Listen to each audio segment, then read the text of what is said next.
Good morning વિદ્યાર્થી મિત્રો ધોરણ 6માં એચએસમાં આપણે ચેપ્ટર 12 જોઈએ છીએ નકશો સમજીએ. તો એની અંદર વિદ્યાર્થી મિત્રો આપણે ગયા લેક્ચરમાં જોઈ ગયા કે પ્રાકૃતિક નકશો કોને કહેવાય. પ્રાકૃતિક નકશામાં નદીઓ, સરોવરો, પર્વતો આ બધું પ્રાકૃતિક નકશામાં વિદ્યાર્થી મિત્રો આવે. ત્યારબાદ આપણે દુનિયાનો નકશો જોયો. તો દુનિયાના નકશામાં વિદ્યાર્થી મિત્રો કેટલા ખંડો છે? તો 7 ખંડો છે. ઉત્તર અમેરિકા, દક્ષિણ અમેરિકા, આફ્રિકા, એશિયા, ઓસ્ટ્રેલિયા અને એન્ટાર્કટિક. તો આ 7 ખંડો વિશે માહિતી મેળવી. ભારતની નકશા બનાવતી મુખ્ય 3 સંસ્થાઓ કઈ છે? તો નેટમો એ ક્યાં આવેલી છે? તો કોલકાતા આવેલી છે. NRS એ હૈદરાબાદમાં આવેલી છે. અને સર્વે ઓફ ઇન્ડિયા એ ક્યાં આવેલી છે? દહેરાદૂન ખાતે આવેલી છે. તો વિદ્યાર્થી મિત્રો આ વિગત પણ આપણે ગયા લેક્ચરમાં જોઈ ગયા. હવે નકશાના અંગો કયા કયા છે તે પણ નકશાના 3 અંગો: દિશા, પ્રમાણમાપ અને રૂઢ સંજ્ઞાઓ. તો આના વિશે પણ માહિતી મેળવી લીધી આપણે વિદ્યાર્થી મિત્રો. દિશાઓ કેટલી અને ખૂણાઓ કેટલા? તો દિશાઓ વિદ્યાર્થી મિત્રો 4 છે: ઉત્તર, દક્ષિણ, પૂર્વ, પશ્ચિમ.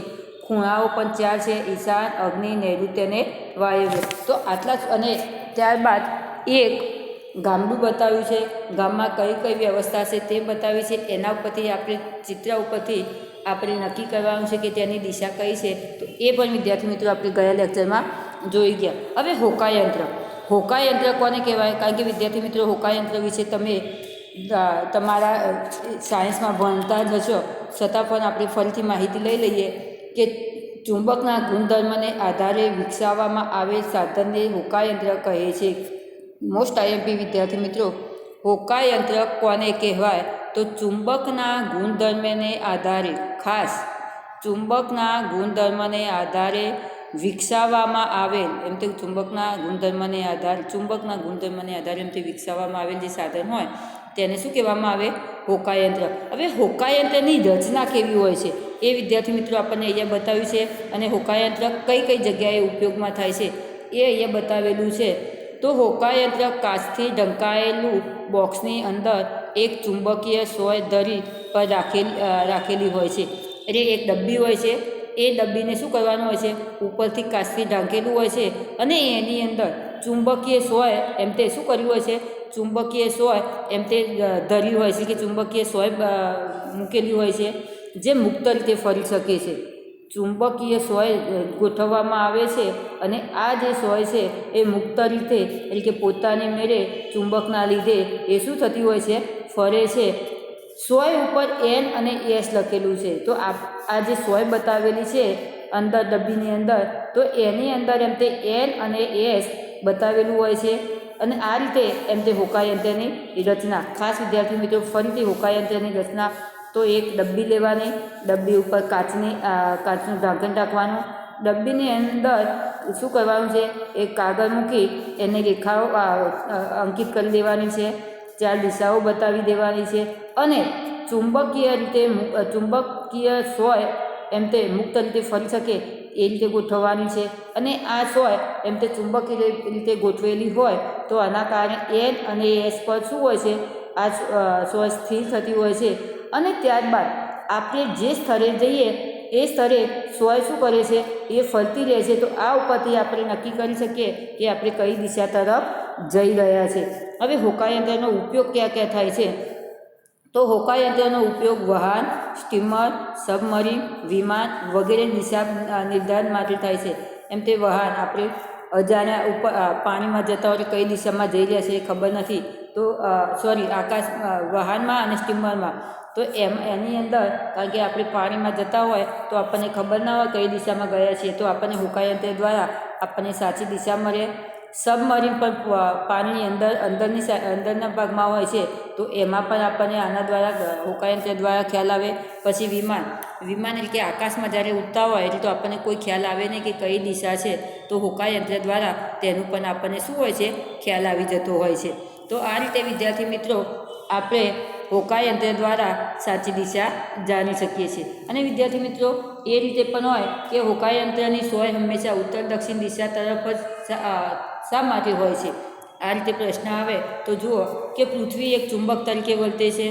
મુક્ત રીતે ફરી શકતું ચુંબક ઉત્તર દક્ષિણ દિશામાં સ્થિર રહે છે. એમ તો પૃથ્વી કારણ કે પૃથ્વી શું હોય છે એક ચુંબક હોય એ રીતે ચુંબક લગાવેલું હોય એમ પોતાની ધરી પર ફરતું હોય છે ફરે છે અને મુક્ત રીતે આ જે ચુંબક હોય છે એ મુક્ત રીતે ઉત્તર દક્ષિણ દિશામાં શું થતું હોય છે સ્થિર થતું હોય છે કારણ કે તેની પર પૃથ્વીના ચુંબકીય ક્ષેત્રની અસર હોય છે તો અહીંયા એમ કે જે ડબ્બી બનાવી એના ઉપર જે ચુંબકીય સોય લગાવી તો આ જે ચુંબકીય સોય છે તે એમ તે પૃથ્વીના ચુંબકીય ક્ષેત્રની અસરને કારણે એ ઉત્તર દક્ષિણ દિશાએ શું થતી હોય છે સ્થિર થતી હોય છે પૃથ્વીનો ચુંબકીય દક્ષિણ ધ્રુવ અને તેના ભૌગોલિક ઉત્તર ધ્રુવ પાસે અને પૃથ્વીય ચુંબકીય ઉત્તર ધ્રુવ અને ભૌગોલિક દક્ષિણ ધ્રુવ પાસે છે વિદ્યાર્થી મિત્રો જો શું કહે છે પૃથ્વીનો ચુંબકીય દક્ષિણ ધ્રુવ એટલે કે નીચેનો ભાગ અને ભૌગોલિક ઉત્તર ધ્રુવ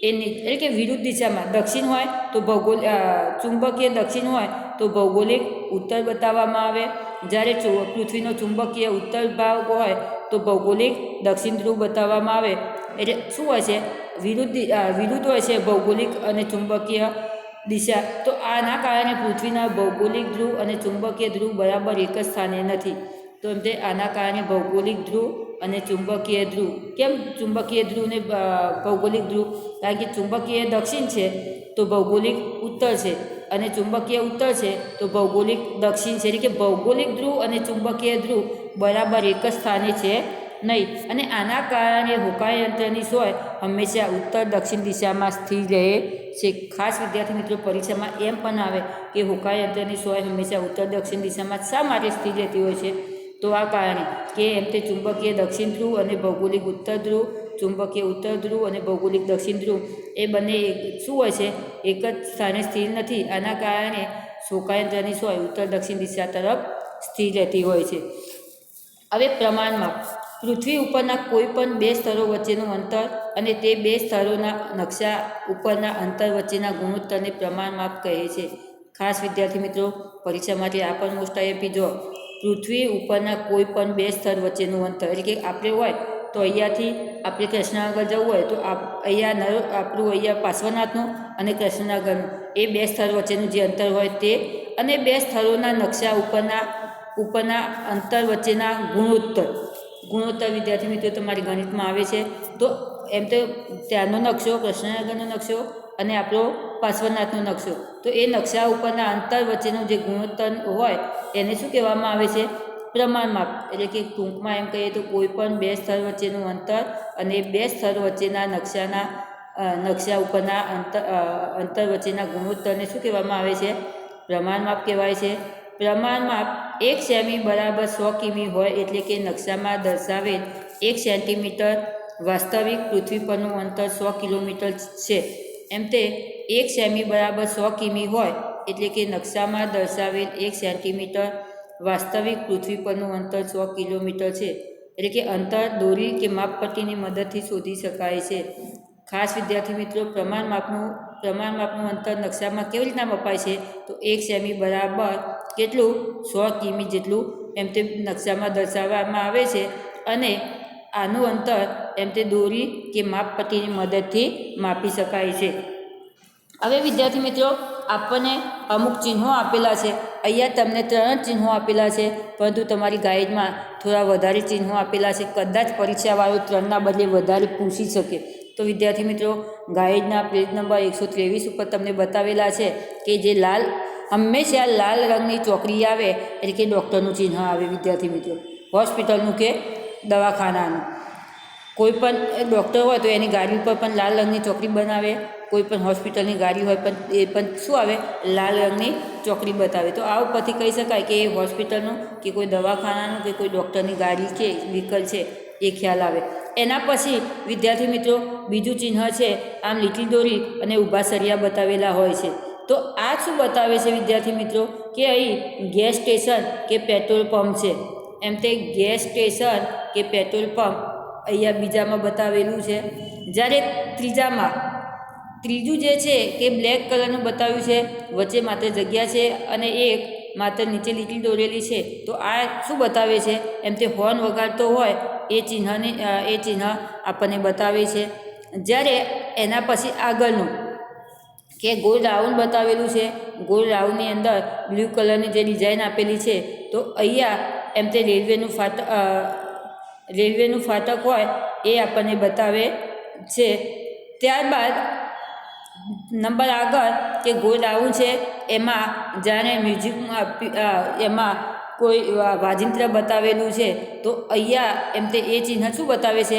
ધૂમ્રપાનની મનાઈ દર્શાવે છે.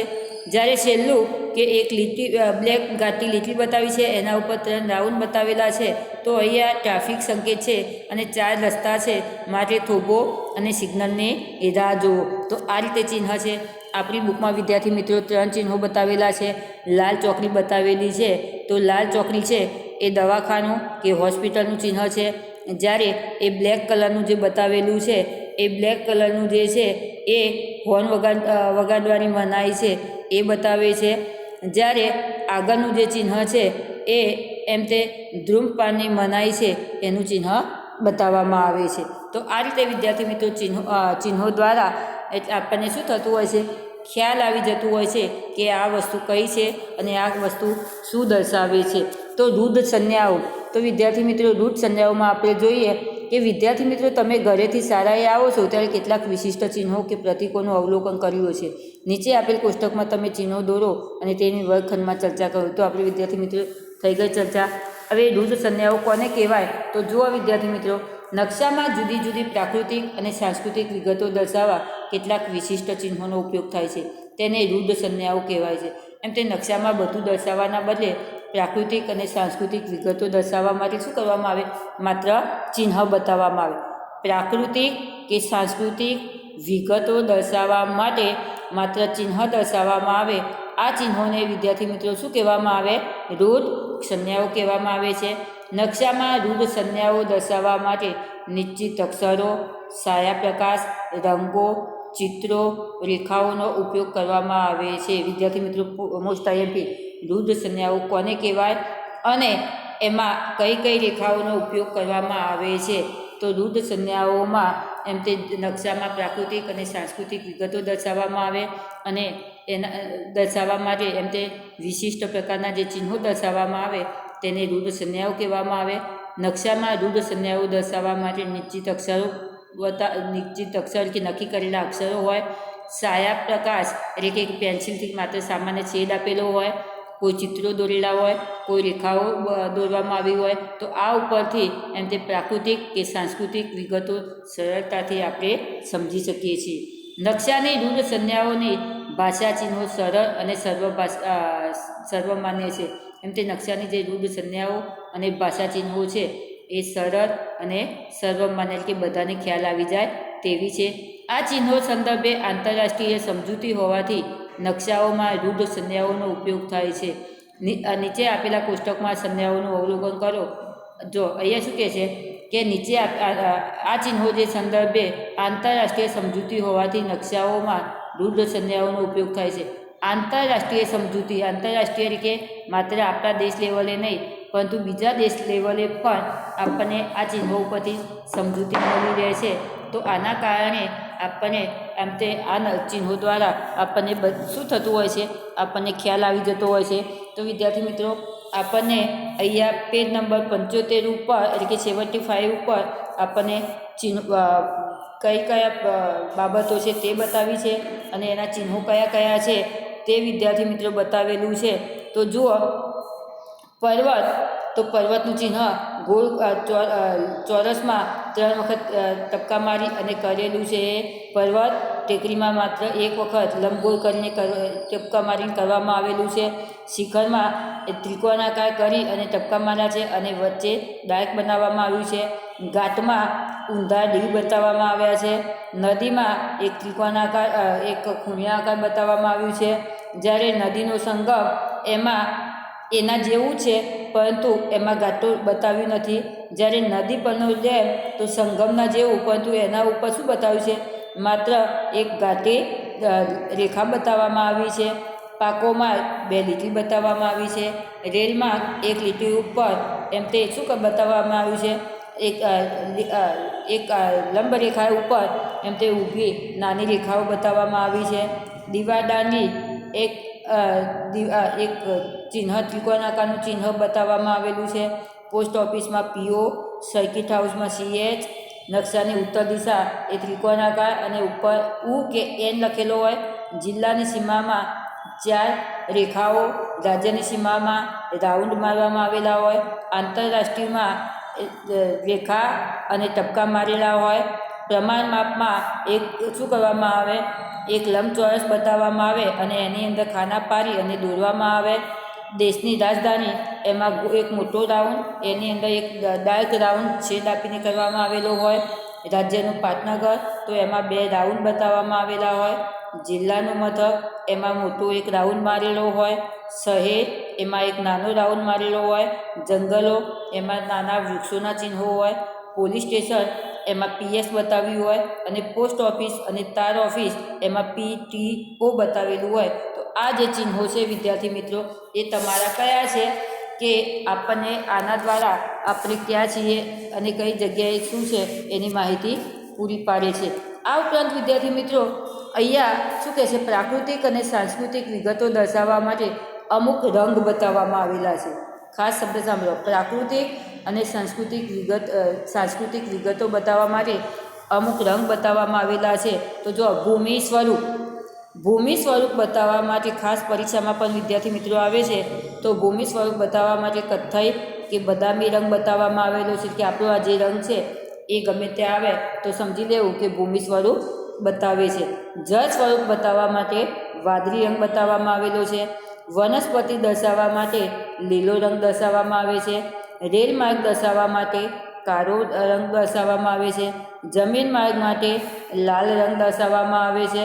ખાસ વિદ્યાર્થી મિત્રો જો ભૂમિ અને જમીન, પણ જમીન માર્ગ એટલે જમીન ઉપરનો જે વાહન વ્યવહારનો રસ્તો છે એના માટે લાલ અને ભૂમિ સ્વરૂપ એટલે કે જે જમીનની આપણી જે રચના છે એને શું કહેવામાં, એમાં કથ્થાઈ અને જમીનમાં એટલે કે એના પરના જે રસ્તાઓ છે એ માટે લાલ રંગ નક્કી કરવામાં આવ્યો છે અને ખેતી માટે પીળો રંગ નક્કી કરવામાં આવેલો છે. તો વિદ્યાર્થી મિત્રો પરીક્ષામાં પણ મોસ્ટ આઈએમપી કયા વિગતોમાં ભૂમિ સ્વરૂપ, જળ સ્વરૂપ, વનસ્પતિ, રેલ માર્ગ, જમીન માર્ગ અને ખેતી, તો આ તમારા જે વિગત છે એમાં કયા કયા રંગ છે એ તમારે પરીક્ષા માટે આવે છે તો એ તમારે શું કરવા, તૈયાર કરવા. હવે વિદ્યાર્થી મિત્રો આપણને ભારતનું સ્થાન ક્યાં છે, કેટલું છે અને ભારતના નકશામાં એની આજુબાજુની સીમાઓ કેટલી છે એ આપણને વિદ્યાર્થી મિત્રો અહીંયા બતાવેલું છે. તો જુઓ, ભારત એક વિશાળ ભૂમિભાગ છે. એમ કે ભારત એક વિશાળ ભૂમિભાગ એટલે કે મોટો વિસ્તાર ધરાવતો દેશ છે.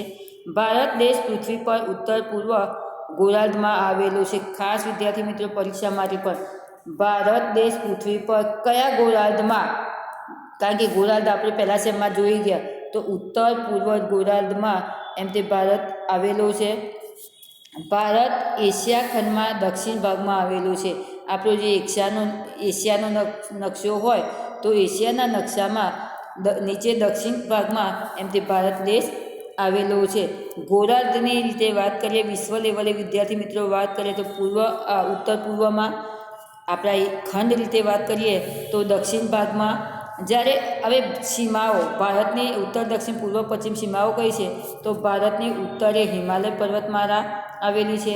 પૂર્વ દિશાએ બંગાળનો ઉપસાગર આવેલો છે અને પશ્ચિમ દિશાએ અરબ સાગર કે આપણો જે ગુજરાતનો નકશો, ગુજરાત રાજ્ય બતાવવામાં આવેલું છે એની નીચે અરબ સાગર આવેલો છે. ભારતનો મુખ્ય ભૂમિખંડ વિસ્તાર 8.4થી 37.6 ઉત્તર અક્ષાંશ એટલે કે આડી રેખાઓ જે આવે તે આપણું અક્ષાંશ કહેવામાં આવે વિદ્યાર્થી મિત્રો. તો ભારતનો જે ભૂમિભાગ છે એ અક્ષાંશની રીતે 8.4 અક્ષાંશથી 37.6 ઉત્તર અક્ષાંશની વચ્ચે, જ્યારે 68.7થી 97.25 પૂર્વ રેખાંશ એટલે કે આપણી ઊભી રેખાઓ જે આવે એ શું આવે, રેખાંશ વૃત્ત આવે અને આડી રેખા જે આવે એ અક્ષાંશ વૃત્ત આવે. તો આડી રેખામાં 8.4થી 37.6 ઉત્તર અક્ષાંશની વચ્ચે અને 68.7થી 97.25 પૂર્વ રેખાંશની વચ્ચે આવેલો છે. ભારતના લગભગ મધ્યમાંથી કર્કવૃત પસાર થાય છે. વિદ્યાર્થી મિત્રો, ગુજરાતને ભારતમાં તમે જોતા હશો કે વચ્ચે એક રેખા દોરવામાં આવેલી છે. તો અહીંયા ખાસ પરીક્ષામાં પણ આવે કે ભારતના નકશામાં કયા કયા રાજ્યોમાંથી કર્કવૃત પસાર થાય છે. મોસ્ટ આઈએમપી પ્રશ્ન વિદ્યાર્થી મિત્રો. તો એ ગુજરાતમાંથી, મધ્યપ્રદેશમાંથી, ઝારખંડમાંથી, પશ્ચિમ બંગાળમાંથી, પછી ત્રિપુરામાંથી અને ત્રિપુરા અને મિઝોરમ. તો આ રાજ્યોમાંથી એમ તે કર્કવૃતની રેખા એમ તે પ્રસાર થાય છે. અને ગુજરાતમાં આવે તો ગુજરાતમાં પણ 5 જિલ્લાઓમાંથી કર્કવૃતની રેખા પ્રસાર થતી હોય છે. વર્તમાન સમયમાં ભારતને વહીવટી સરળતા માટે 28 રાજ્યો, 7 કેન્દ્રશાસિત પ્રદેશો અને એક રાષ્ટ્રીય રાજધાની પ્રદેશમાં વહેંચવામાં આવેલું છે. તો ખાસ વિદ્યાર્થી મિત્રો, વર્તમાન એટલે કે હાલની સ્થિતિમાં આપણા વહીવટ સરળતાથી થઈ શકે એટલા માટે આપણા દેશના રાજ્યો કેટલા? 28. આ 28 રાજ્યો, 7 કેન્દ્રશાસિત પ્રદેશો અને એક રાષ્ટ્રીય રાજધાની એટલે કે દિલ્હીને એકલી રાષ્ટ્રીય રાજધાની કહેવામાં આવી છે. એને રાજ્ય તરીકે હજી ગણતરી કરવામાં આવી નથી. તો આ રીતે એમ તે એને વહેંચવામાં આવેલો છે. હવે નકશામાં વિદ્યાર્થી મિત્રો તમને પહેલાં પણ બતાવ્યું હતું કે ગુજરાતનો નકશો ઉપર લખાણ, એની બાજુમાં જમ્મુ કાશ્મીર, એના નીચે હિમાચલ પ્રદેશ, એ ઉત્તર દિશામાં, જ્યારે દક્ષિણ દિશામાં કેરળ અને તમિલનાડુ જેવા રાજ્યો, એના પછી પશ્ચિમ દિશામાં આપણું ગુજરાત રાજ્ય, એની ઉપર રાજસ્થાન રાજ્ય, જ્યારે પૂર્વ દિશામાં ત્રિપુરા, મિઝોરમ, અસમ, મેઘાલય, એ બધા રાજ્યો કઈ જગ્યાએ આવેલા છે? અરુણાચલ પ્રદેશ. આ બધા જે રાજ્યો છે એ પૂર્વ દિશામાં આવેલા છે. અને એ સિવાય ઈશાન ખૂણા પર ચીન આવેલો છે. જ્યારે ત્યારબાદ અગ્નિ ખૂણામાં બંગાળનો ઉપસાગર આવેલો છે. નૈઋત્ય ખૂણામાં એટલે કે નીચે દક્ષિણમાં હિન્દ મહાસાગર અને નૈઋત્યમાં લક્ષદ્વીપના ટાપુઓ આવેલા છે. જ્યારે વાયવ્યમાં પાકિસ્તાન દેશ અને એની આગળ જઈએ તો અફઘાનિસ્તાન દેશ આવેલો છે. તો આ રીતે વિદ્યાર્થી મિત્રો, ખાસ તમને ફરીથી એક વખત કહી દઉં કે પરીક્ષા માટે મોસ્ટ આઈએમપી અને તમારા હોમવર્ક તરીકે કે ગુજરાતનો અને ભારતનો નકશો તમારી નોટબુકમાં દોરવો. દોર્યા બાદ એની અંદર ગુજરાતનો હોય તો કેટલા જિલ્લાઓ છે તે દર્શાવવા, અને ભારતનો હોય તો એની અંદર કેટલા રાજ્યો છે તે દર્શાવવા. ત્યારબાદ વિદ્યાર્થી મિત્રો નીચે લખવું કે ગુજરાતના જિલ્લાઓ એમ કરી અને નીચે ભલે નકશામાં દર્શાવેલા હોય તો નીચે પણ તમારે લખવા કે જેથી કરી અને તમને જલ્દી યાદ રહે. ત્યારબાદ ભારતનો નકશો દોરી ભારતનું સ્થાન, ભારતની સરહદો કઈ કઈ છે, એના રાજ્યો કયા કયા છે એ પણ તમારે દર્શાવવાના રહેશે. એ તમારે તમારું જે લેક્ચર આવે એના સિવાય એક્સ્ટ્રા લેસન તમારે વધારે રહેશે. હવે વિદ્યાર્થી મિત્રો, તમારે લેક્ચર વાઇઝ હું તમને પ્રશ્નો તો મોકલું છું, પરંતુ એની સાથે સાથે તમને સ્વાધ્યાય પર હું તમારે અવશ્ય લખવાનું રહેશે. કારણ કે એક સ્વાધ્યાય હું તમારું જોવામાં આવશે, તો આના કારણે તમારી સ્વાધ્યાય કમ્પ્લીટ લખવાના રહેશે. હવે આવતું ચેપ્ટર કારણ કે અહીંયા આપણું આવતું ચેપ્ટર જે છે એ આવતા લેક્ચરમાં જોઈશું. ધન્યવાદ.